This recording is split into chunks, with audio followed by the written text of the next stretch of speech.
Hello friends, GSS education में आप सभी का स्वागत है। आज के वीडियो में हम कक्षा 8 का विज्ञान अध्याय 2 देखेंगे। ओके, अध्याय का नाम है सूक्ष्म जीव मित्र एवं शत्रु। सूक्ष्म जीव मित्र एवं शत्रु। ओके, यानी micro organism our friend and enemy. जो माइक्रो ऑर्गेनिज्म होते हैं, सूक्ष्म जीव होते हैं, वो हमारे मित्र भी होते हैं और शत्रु भी होते हैं। ओके, तो सबसे पहले हम जानेंगे सूक्ष्म जीव कहते किसे हैं। सूक्ष्म जीव कहते किसे हैं, तो देखिए, व्हाट इज माइक्रो ऑर्गेनिज्म यानी सूक्ष्म जीव।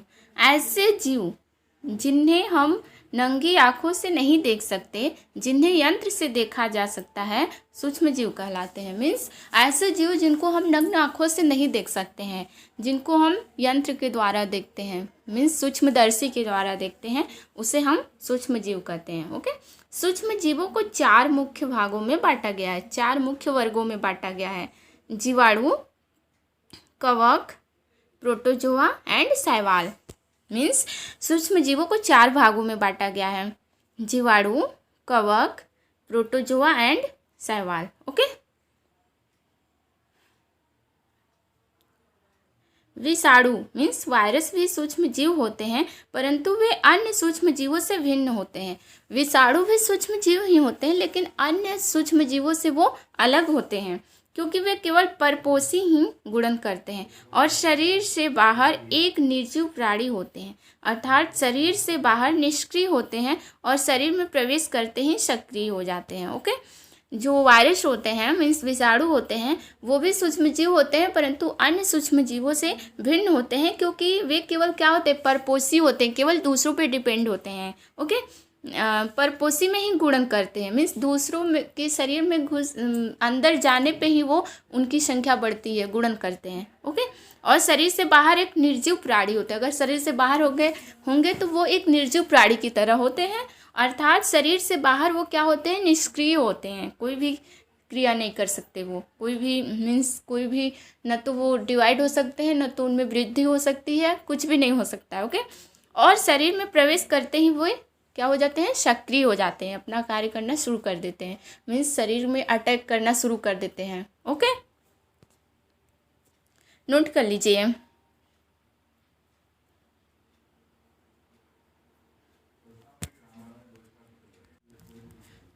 तो देखिए, कुछ विषाणु जनित रोग, विषाणु से होने वाले कुछ रोग हैं, जैसे जुकाम हो गया, इन्फ्लुएंजा हो गया, एड्स हो गया एवं खांसी, एड्स, ये सब क्या है, विषाणु से होने वाले रोग हैं। ओके, अब देखिए, मित्रवत सूक्ष्म जीव क्या होते हैं। वे सूक्ष्म जीव जो हमारे लिए लाभजनक होते हैं और जिनका उपयोग विभिन्न कार्यों में किया जाता है, मित्रवत सूक्ष्म जीव कहलाते हैं। जो हमारे लिए लाभदायक होते हैं, ओके, और जिनका उपयोग विभिन्न कार्यों में किया जाता है, उसे मित्रवत सूक्ष्म जीव कहते हैं। जैसे कि ये हमारे दही, ब्रेड और केक बनाने में किया जाता है, तथा प्राचीन काल से सूक्ष्म जीव का उपयोग अल्कोहल बनाने में किया जाता है। ओके, कुछ सूक्ष्म जीवों का प्रयोग जो है हमारे खाद्य पदार्थों को बनाने में किया जाता है। तो इसलिए हम कुछ सूक्ष्म जीवों को मीन्स मित्रवत सूक्ष्म जीव भी कहते हैं, क्योंकि वो हमारे लिए लाभदायक होते हैं। ओके, जैसे कि दही जो जमता है किसके कारण, वो लैक्टोबैसिलस होता है ना, बैक्टीरिया, उसके कारण होता है, जिससे दही जमाने का कार्य करता है। ओके, तो वो हमारे लिए क्या है, लाभदायक बैक्टीरिया है। तो कुछ सूक्ष्म जीव जो होते हैं, कुछ माइक्रो ऑर्गेनिज्म होते हैं जो हमारे लिए बहुत ही बेनिफिशियल होते हैं। ओके,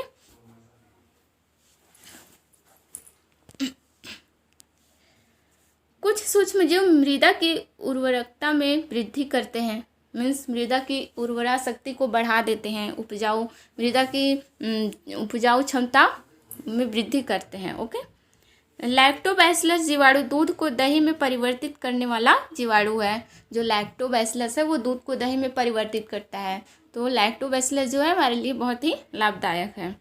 ईस्ट श्वसन के दौरान कार्बन डाइऑक्साइड गैस उत्पन्न करते हैं। ईस्ट जो है श्वसन के दौरान कार्बन डाइऑक्साइड गैस उत्पन्न करते हैं। ओके, इसको नोट कर लीजिए। तो कुछ सूक्ष्मजीव जो होते हैं हमारे लिए बहुत ही लाभदायक होते हैं।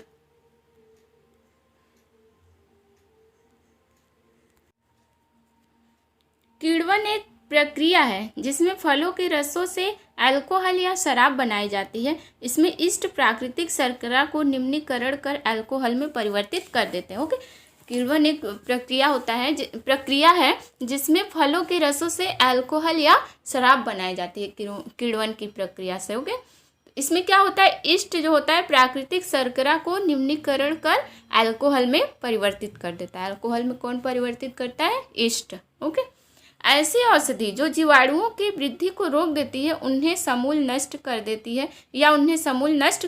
है एंटीबायोटिक कहलाती है। एंटीबायोटिक क्या होती है, एक प्रकार की औषधि होती है जो कि जीवाणुओं की वृद्धि को रोक देती है। ओके, जो हमारे लिए मीन्स हानिकारक होती है, जो हानिकारक जीवाणु होते हैं, जो रोग उत्पन्न करने वाले जीवाणु होते हैं, तो उसको वो क्या करती है, रोक देती है, उसको नष्ट कर देती है, उन जीवाणुओं को नष्ट कर देती है, यानी हानिकारक जीवाणुओं को नष्ट कर देती है। उसी को हम एंटीबायोटिक कहते हैं। तो एंटीबायोटिक कुछ नाम है, देखिए कुछ एंटीबायोटिक का नाम है। पेनिसिलिन हो गया, स्ट्रेप्टोमाइसिन हो गया, टेट्रासाइक्लिन हो गया और इरिथ्रोमाइसिन हो गया। ओके, ये सब क्या है, एंटीबायोटिक है, जो कि रोग उत्पन्न करने वाले जीवाणुओं को क्या करती है, नष्ट करती है या तो उसकी वृद्धि को रोक देती है। ओके, तो सन 1929 में अलेक्जेंडर फ्लेमिंग ने पेनिसिलिन की खोज की। पेनिसिलिन की खोज किसने की, अलेक्जेंडर फ्लेमिंग ने 1929 में। ओके, नोट कर लीजिए।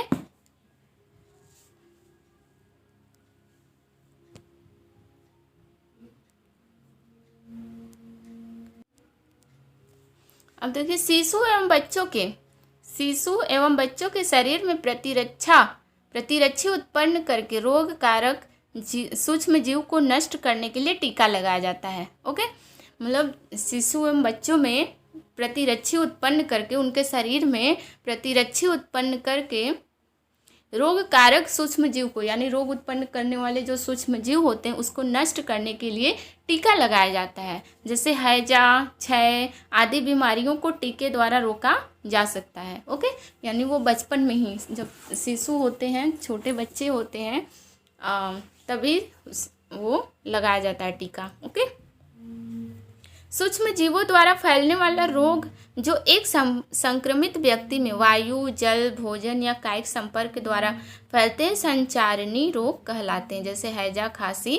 ओके, तो संचारणी रोग क्या होते हैं, जो एक व्यक्ति से दूसरे व्यक्ति में ट्रांसफ़र होता है। ऐसा रोग जो एक व्यक्ति से दूसरे व्यक्ति में ट्रांसफ़र होता है, मीन्स जो सूक्ष्म जीव होते हैं, जैसे कोई पेशेंट है, कोई रोगी व्यक्ति है, तो अगर कोई दूसरा स्वस्थ व्यक्ति उसके पास, उसके संपर्क में रहता है, उसका सामान यूज करता है, उसका टॉवेल यूज करता है, उसका कंघी यूज करता है, तो उसके वजह से स्वस्थ व्यक्ति में वो सूक्ष्म जीव क्या होता है, प्रवेश कर जाता है उसके शरीर में, जिसके कारण वो भी रोगी हो जाता है। ओके, तो मीन्स एक व्यक्ति से दूसरे व्यक्ति में ट्रांसफ़र होता है, वही होता है संचारणी रोग, यानी ट्रांसमिटिव डिजीज होता है। ओके, उसे हम ट्रांसमिटिव डिजीज कहते हैं। जैसे हैजा हो गया, खांसी हो गया, ये सब क्या है, ट्रांसमिटिव डिजीज है, यानी एक व्यक्ति से दूसरे व्यक्ति में फैलता है ये। ओके, नोट कर लीजिए। अब देखिए, पर्यावरण में मौजूद बड़ी मात्रा में सड़े पेड़ पौधे, मरे हुए जीव जो प्रदूषण फैलाते हैं और कई रोग के कारण बनते हैं। सूक्ष्म जीव मृत जैविक अपशिष्टों का अपघटन करके उन्हें सरल पदार्थों में परिवर्तित कर देते हैं। जैसे पर्यावरण में मौजूद बहुत से पेड़ पौधे, जीव जंतु मर जाते हैं। ओके, मरने के बाद वो सड़ने लगते हैं, सड़ने के बाद वो बहुत से क्या होते हैं, मीन्स दुर्गंध निकलने लगता है, जिसके कारण वायु प्रदूषण होता है और बहुत से हानिकारक सूक्ष्म जीव उसमें से निकलने लगते हैं, जो कि हमारे लिए बहुत ही हानिकारक होते हैं। बहुत ही वे लोग मीन्स वो सूक्ष्म जीव हमारे रोग के कारण बनते हैं। तो कुछ सूक्ष्म जीव क्या करते हैं, उनको मीन्स सरल पदार्थों में परिवर्तित कर देते हैं। उस जो है मृत जैविक अपशिष्ट पदार्थ होता है, उसका अपघटन करके वो सरल जैविक पदार्थ में परिवर्तित कर देते हैं, जो कि हमारे पर्यावरण प्रदूषण को मीन्स रोक देते हैं। ओके, तो हाँ, कुछ सूक्ष्मजीव बहुत ही लाभदायक होते हैं। ओके,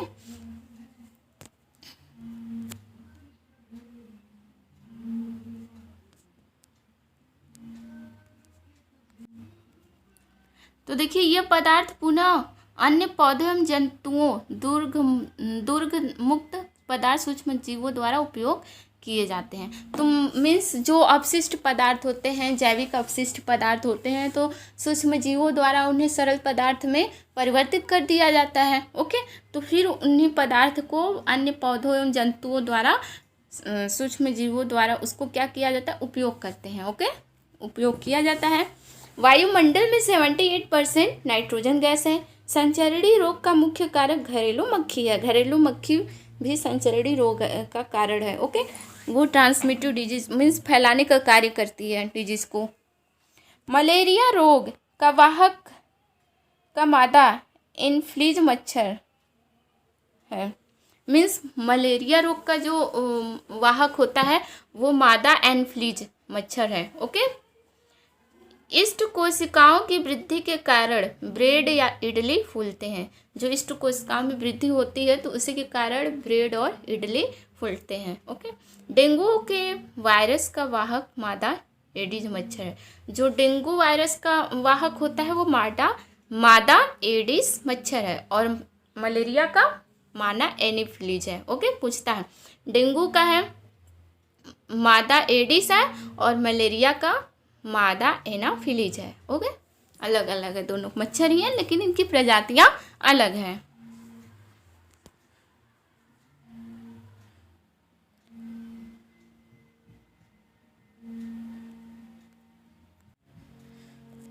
अब देखिए, नमक और खाद्य तेल जैसे रासायनिक पदार्थों का उपयोग सूक्ष्म जीवों की वृद्धि रोकने के लिए एक लंबे समय तक सुरक्षित रखने के लिए सामान्य रूप से किया जाता है। अतः इन्हें परिरक्षक कहते हैं। क्या कहते हैं?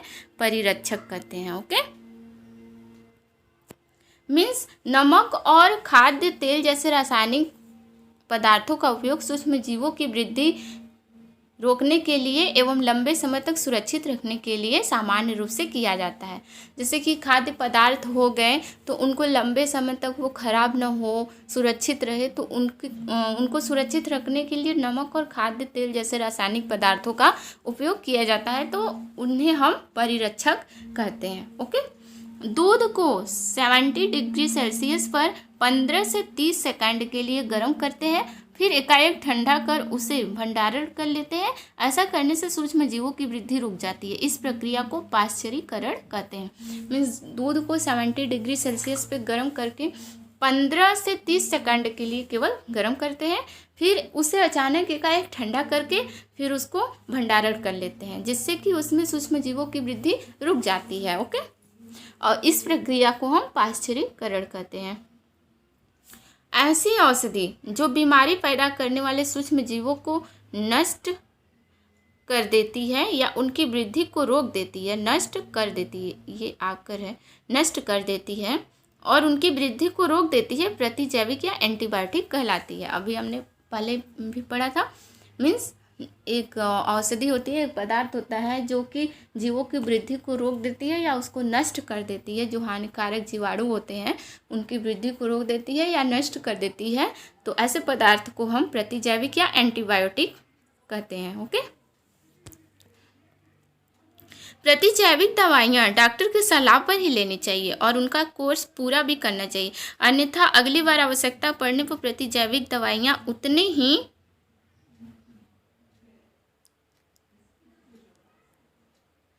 असरदार नहीं होगी। ओके, मीन्स जो प्रतिजैविक दवाइयाँ होती हैं वो डॉक्टर की सलाह पे लेना चाहिए, डॉक्टर की सलाह पर लेना चाहिए, उनका कोर्स पूरा करना चाहिए। अगर कोर्स नहीं पूरा करेंगे तो अगली बार लेंगे तो प्रतिजैविक दवाइयाँ उतनी असरदार नहीं होती है। ओके, नोट कर लीजिए।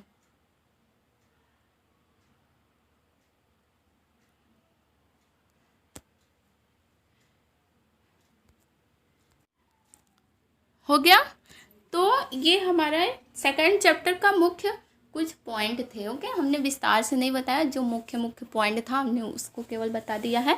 अब हम इस चैप्टर का क्वेश्चन देखेंगे। मीन्स इस चैप्टर से रिलेटेड जो जितने भी क्वेश्चन हैं, इम्पॉर्टेंट क्वेश्चन, उसको हम देखेंगे। ओके, तो सबसे पहला क्वेश्चन देखिए, सूक्ष्म जीव किसे कहते हैं? माइक्रो ऑर्गेनिज्म किसे कहते हैं? ऐसे जीव जिन्हें हम नंगी आंखों से नहीं देख सकते, जिन्हें यंत्र से देखा जा सकता है, सूक्ष्म जीव कहलाते हैं। ओके, जैसे हो गया ईस्ट, हो गया बैक्टीरिया, हो गया जीवाणु, हो गया वायरस, हो सॉरी जीवाणु को ही बैक्टीरिया कहते हैं, वायरस हो गया, कवक हो गया, फंजाई हो गया, ये सब क्या है? सूक्ष्म जीव हैं। ओके, सूक्ष्म जीवों को कितने वर्गों में बांटा गया है? तो सूक्ष्म जीवों को 4 वर्गों में बांटा गया है, जीवाणु, कवक, प्रोटोजोआ और शैवाल। ओके, सूक्ष्म जीवों को 4 वर्गों में बांटा गया है, जीवाणु, कवक, प्रोटोजोआ और शैवाल। ओके, नोट कर लीजिए।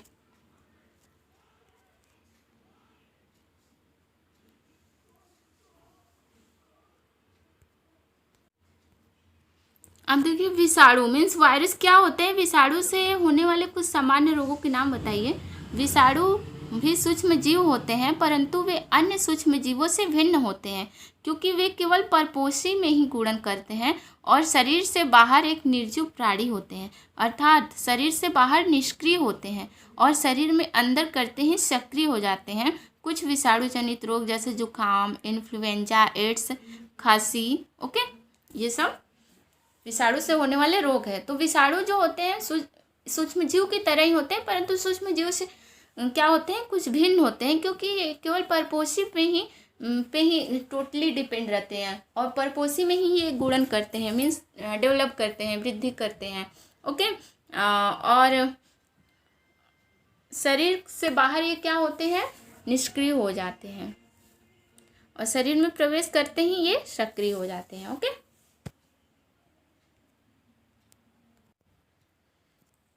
नेक्स्ट है मित्रवत सूक्ष्म जीव क्या होते हैं, ये हमारे लिए क्यों उपयोगी है?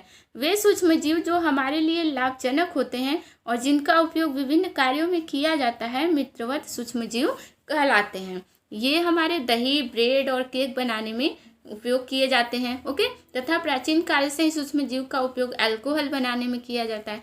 कुछ सूक्ष्म जीव मिट्टी की उर्वरकता को में वृद्धि करते हैं। ओके, तो ये हमारे लाभ सूक्ष्म जीवों से लाभ होते हैं, मीन्स कुछ सूक्ष्म जीव जो होते हैं हमारे लिए लाभदायक होते हैं, जिनका उपयोग हम विभिन्न कार्यों में करते हैं, उसी को हम मित्रवत सूक्ष्म जीव कहते हैं। नेक्स्ट है, दूध को दही में परिवर्तित करने वाले जीवाणु का नाम बताइए। तो लैक्टोबैसिलस जीवाणु। ओके, नेक्स्ट है, ईस्ट श्वसन के दौरान कौन सा गैस उत्पन्न करते हैं? तो कार्बन डाइऑक्साइड। ईस्ट जो है श्वसन के दौरान कार्बन डाइऑक्साइड गैस उत्पन्न करते हैं। इसी कारण जो होते हैं हमारा ब्रेड और इडली क्या होता है? फूल जाता है। ओके,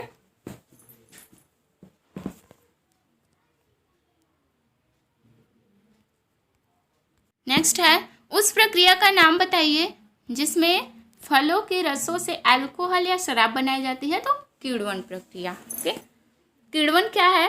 किण्वन एक प्रक्रिया है जिसमें फलों के रसों से अल्कोहल या शराब बनाई जाती है। इसमें ईस्ट प्राकृतिक शर्करा को निम्नीकरण कर अल्कोहल में परिवर्तित कर देते हैं। एंटीबायोटिक क्या है? ऐसी औषधि जो जीवाणुओं की वृद्धि को रोक देती है या उन्हें समूल नष्ट कर देती है, एंटीबायोटिक कहलाती है। नेक्स्ट है, जीवाणुओं और कवकों से उत्पादित होने वाले प्रतिजैविक औषधि का नाम लिखिए। तो पेनिसिलिन, स्ट्रेप्टोमाइसिन, टेट्रासाइक्लिन और इरिथ्रोमाइसिन, ये सब क्या है? प्रतिजैविक है, मीन्स एंटीबायोटिक है, जो कि जीवाणुओं और कवकों से उत्पादित होते हैं। ओके, पेनिसिलिन की खोज किसने और कब की? पेनिसिलिन की खोज 1929 में अलेक्जेंडर फ्लेमिंग ने की। ओके, नेक्स्ट है, शिशु एवं बच्चों को टीका क्यों लगाया जाता है?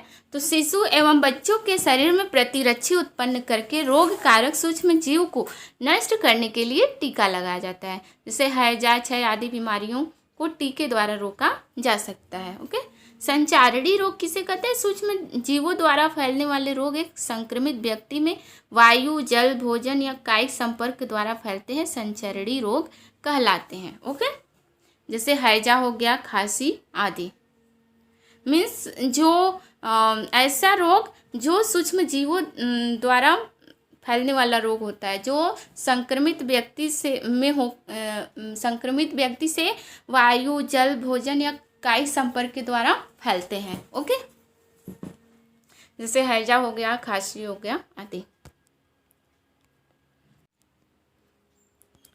जैविक नाइट्रोजन स्थिरीकारक का नाम बताइए। तो राइजोबियम जीवाणु एवं नीलहरित शैवाल। नाइट्रोजन स्थिरीकरण से मृदा को क्या फायदा होता है? मृदा में नाइट्रोजन का संवर्धन होता है। नोट कर लीजिए।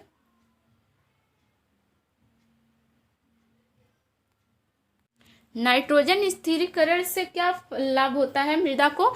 तो पहला है कि मृदा में नाइट्रोजन का संवर्धन होता है, और दूसरा क्या है, उसकी उर्वरकता में वृद्धि होती है, यानी मिट्टी जो मृदा की उर्वरा शक्ति होती है वो बढ़ती है। ओके,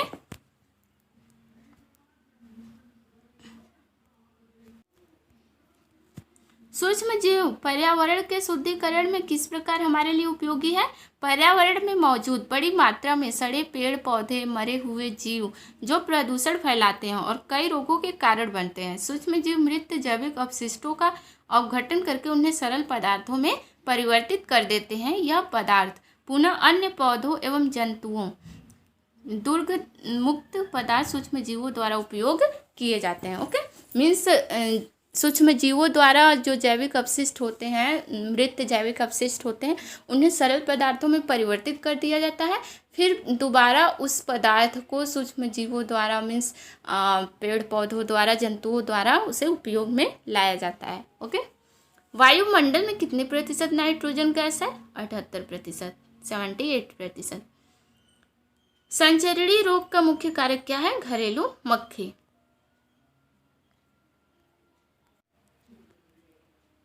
मलेरिया रोग का वाहक का नाम बताइए। मादा एनीफिलीज मच्छर है। ब्रेड या इडली के फूलने का क्या कारण है? इष्ट कोशिकाओं की वृद्धि। डेंगू के वायरस का वाहक का नाम बताइए। मादा एडिस मच्छर। ओके, डेंगू के जो वायरस का नाम है मादा एडिस मच्छर।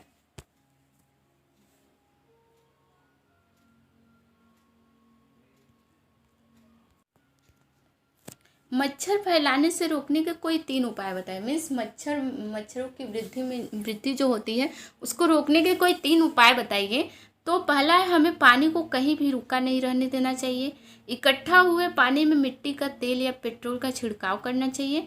अपने आसपास के जगहों को साफ रखना चाहिए। ओके, अगर पानी कहीं इकट्ठा रहेगा तो उसमें मच्छर अंडे देते हैं, जिसके कारण उनमें वृद्धि होती है।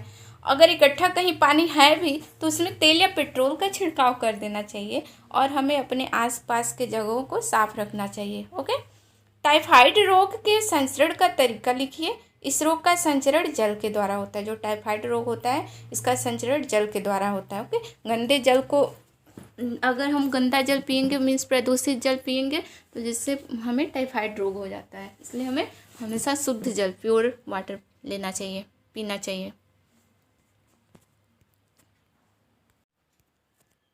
हैजा रोग के संचरण का तरीका लिखिए। तो इस रोग का संचरण है जल भोजन के द्वारा, मीन्स दूषित जल और दूषित भोजन के द्वारा हैजा रोग होता है। ओके,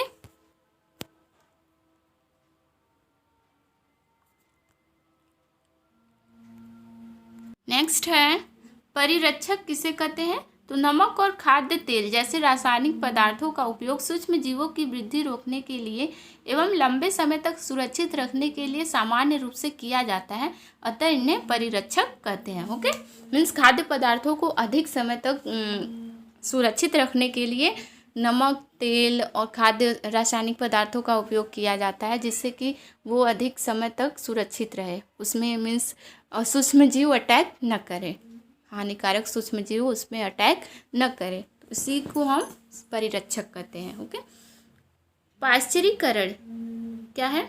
जिसे कहते हैं दूध को 70 डिग्री सेल्सियस पर 15 से 30 सेकंड के लिए गर्म करते हैं, फिर एकाएक ठंडा कर उसे भंडारण कर लेते हैं। ऐसा करने से सूक्ष्म जीवों की वृद्धि रुक जाती है। जो हानिकारक सूक्ष्म जीव होते हैं उनकी वृद्धि रुक जाती है। इस प्रक्रिया को पाश्चरीकरण कहते हैं। ओके,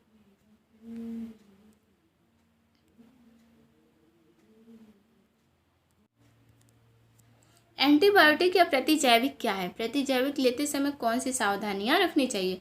तो ऐसी औषधि जो बीमारी पैदा करने वाले सूक्ष्म जीवों को नष्ट कर देती है या उनकी वृद्धि को रोक देती है, प्रतिजैविक या एंटीबायोटिक कहलाती है। प्रतिजैविक दवाइयाँ डॉक्टर की सलाह पर ही लेनी चाहिए और उनका कोर्स पूरा भी करना चाहिए, अन्यथा अगली बार आवश्यकता पड़ने पर प्रतिजैविक दवाइयाँ उतनी असरदार नहीं होंगी। ओके,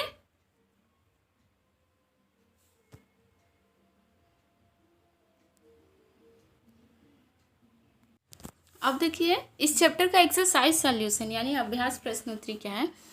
तो पहला है रिक्त स्थानों की पूर्ति कीजिए। रिक्त स्थानों की पूर्ति कीजिए। तो सूक्ष्म जीवों को फिर खाली स्थान है की सहायता से देखा जा सकता है। किसकी सहायता से? तो यहाँ पे क्या रहेगा? सूक्ष्मदर्शी की सहायता से। हमारा यहाँ पे देखिए आंसर है ना, सूक्ष्मदर्शी की सहायता से। ओके, नीले हरे शैवाल वायु से किसका स्थिरीकरण करते हैं? तो नाइट्रोजन का। यहाँ पे क्या रहेगा? नाइट्रोजन। ओके, अल्कोहल का उत्पादन किस नामक सूक्ष्म जीव की सहायता से किया जाता है? तो ईस्ट। यहाँ पे क्या रहेगा? ईस्ट। हैजा किसके द्वारा फैलता है? मक्खी के द्वारा, घरेलू मक्खी के द्वारा। ओके, नोट कर लीजिएगा।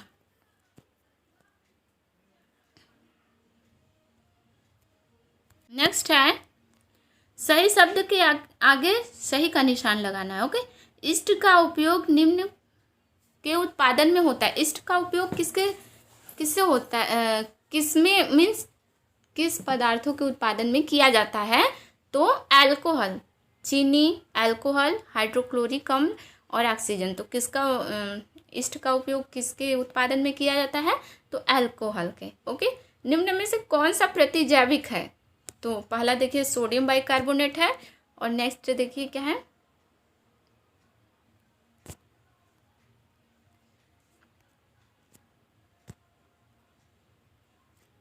स्ट्रेप्टोमाइसिन है, अल्कोहल है, ईस्ट है। तो प्रतिजैविक क्या है हमारा? स्ट्रेप्टोमाइसिन है। ओके, यानी सेकंड ऑप्शन। मलेरिया परजीवी का वाहक है। मलेरिया का वाहक क्या है? मादा एनाफिलीज मच्छर है। ओके, तो हमारा ए वाला पहला वाला ऑप्शन सही है, मादा एनाफिलीज।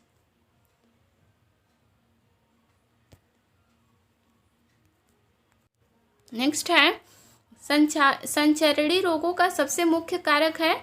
तो घरेलू मक्खी है। संचरणीय रोगों का सबसे मुख्य कारक घरेलू मक्खी है। ब्रेड अथवा इडली फूल जाती है, इसका कारण है इष्ट कोशिकाओं की वृद्धि में। ओके, इष्ट कोशिकाओं की वृद्धि में, यह पहले ही पढ़ चुके हैं। नेक्स्ट है चीनी को अल्कोहल में परिवर्तित करने के प्रक्रम का नाम बताइए। तो क्या है? किण्वन। चीनी को अल्कोहल में परिवर्तित करने की प्रक्रिया क्या कहलाती है? किण्वन कहलाती है, यानी हमारा ऑप्शन थर्ड वाला सही है। ओके,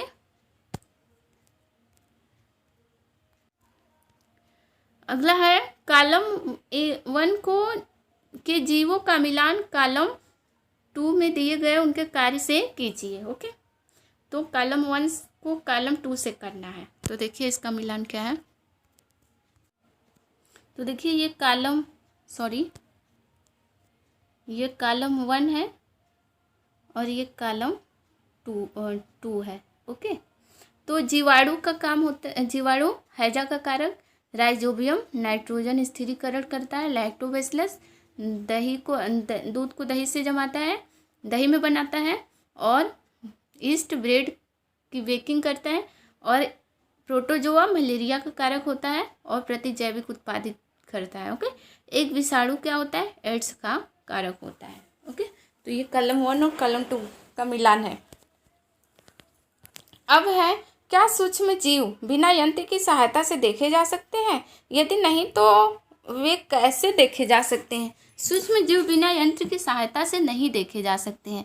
इनको देखने के लिए सूक्ष्मदर्शी का उपयोग किया जाता है। ओके, सूक्ष्म जीव जो है नग्न आँखों से नहीं देखा जा सकता है, नहीं देखे जा सकते हैं। इनको देखने के लिए यंत्र की ज़रूरत होती है, यानी सूक्ष्मदर्शी की सहायता से देखते हैं। ओके, नोट कर लीजिए, मिलान कर लीजिए कॉलम 1 को कॉलम 2 से।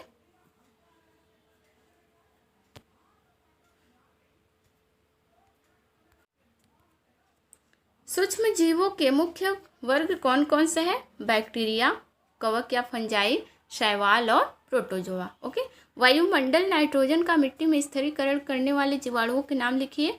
तो वायुमंडल नाइट्रोजन में मिट्टी में स्थिरीकरण करने वाले जीवाणुओं के नाम राइजोबियम और नीले हरे शैवाल। ओके, हमारे जीवन में उपयोगी सूक्ष्म जीवों के बारे में 10 पंक्तियाँ लिखिए। तो देखिए 10 पंक्तियाँ। तो हमारे जीवन में जो सूक्ष्म जीव होते हैं वो बहुत ही लाभदायक होते हैं। तो उपयोगी सूक्ष्म जीवों के बारे में 10 पंक्तियाँ लिखना है। तो पहला है, हम लोग को पता है बहुत से सूक्ष्म जीव जो होते हैं हमारे लिए बहुत ही लाभदायक होते हैं, हमारे जीवन में बहुत ही हमारे लिए लाभदायक होते हैं। तो पहला है लैक्टोबैसिलस, एक ऐसा सूक्ष्म जीव है जो दूध से दही बनाने में उपयोगी है। ईस्ट एक कवक प्रजाति का सूक्ष्म जीव है जिसका उपयोग ब्रेड एवं केक बनाने में किया जाता है। तीसरा, ईस्ट का उपयोग प्राचीन काल से ही अल्कोहल बनाने में किया जाता है। चौथा, राइजोबियम नामक जीवाणु जो वायुमंडलीय नाइट्रोजन का मिट्टी में स्थिरीकरण करता है। ओके, पांचवा है कार्बनिक अपशिष्ट जैसे सब्जियों के छिलके, मृत जंतुओं के अवशेष, विष्ठा आदि का अपघटन जीवाणुओं के द्वारा किया जाता है। फिर छठवां है, जीवाणुओं का उपयोग औषधि उत्पादन एवं कृषि में मृदा की उर्वरता में वृद्धि करने में किया जाता है। मीन्स मृदा की उर्वरा शक्ति में को बढ़ाने में किया जाता है जिससे नाइट्रोजन स्थिरीकरण होता है। सातवां है स्ट्रेप्टोमाइसिन, टेट्रासाइक्लिन और इरिथ्रोमाइसिन सामान्य रूप से उपयोग की जाने वाली प्रतिजैविक है जिन्हें कवक एवं जीवाणु से उत्पादित किया जाता है। ओके, आठवां है पेनिसिलिन नामक फफूंद से पेनिसिलिन नाम का एंटीबायोटिक बनाई जाती है। नौवां है पशु आहार एवं कुफट आहार में भी प्रतिजैविक मिलाए जाते हैं जिसका उपयोग पशुओं में सूक्ष्म जीवों का संचरण रोकना है। ओके, इतना नोट कर लीजिए पहले, बहुत ही इंपॉर्टेंट है।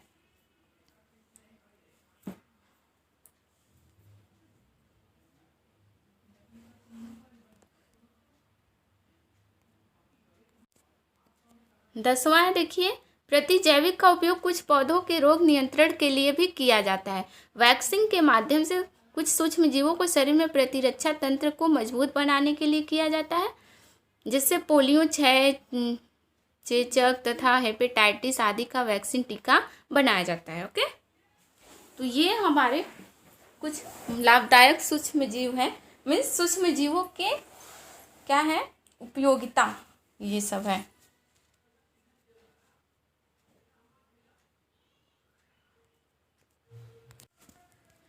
अब है सूक्ष्म जीवों द्वारा होने वाली हानियां बताना है। ओके, अभी हमने उपयोगिता पढ़ा था, अब हानियां बताना है। तो पहले सूक्ष्म जीवों द्वारा होने वाली बहुत सी हानियां हैं, जैसे कि पहला देखिए कुछ सूक्ष्म जीव मनुष्य, जंतु एवं पौधों में रोग उत्पन्न करते हैं। दूसरा है कुछ सूक्ष्म जीव भोजन, कपड़े एवं चमड़े की वस्तुओं को संदूषित करते हैं, मीन्स प्रदूषित करते हैं, संदूषित करते हैं। तीसरा है संक्रमण, संदूषित मतलब कि उसे क्या करते हैं, मीन्स गंध, बहुत ही मीन्स उसमें से बहुत ही गंध आने लगती है, मीन्स इस बैड स्मेल आने लगता है। ओके, संक्रमण होने पर ये सूक्ष्म जीव तेजी से फैलते हैं और दूसरे मनुष्य या जीवों में भी रोग उत्पन्न पैदा करते हैं। चौथा है मादा एनाफिलीज और एडिस मच्छर कुछ परजीवी जैसे प्लाज्मोडियम एवं डेंगू के वायरस का वाहक है। इन जीवों से मलेरिया एवं डेंगू हो जाता है।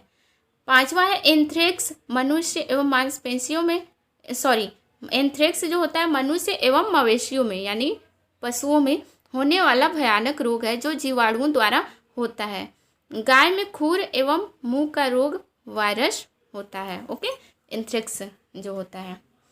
अनेक सूक्ष्म जीव चावल, आलू, गन्ना, संतरा, सेब इत्यादि पौधों में रोग के कारक हैं। रोग के कारण फसल की उपज में कमी आ जाती है। सातवां है हमारे भोजन में उत्पन्न होने वाले सूक्ष्म जीव कभी कभी विषैले पदार्थ उत्पन्न करते हैं, यह भोजन को विषाक्त बना देते हैं। ओके, नोट कर लीजिए।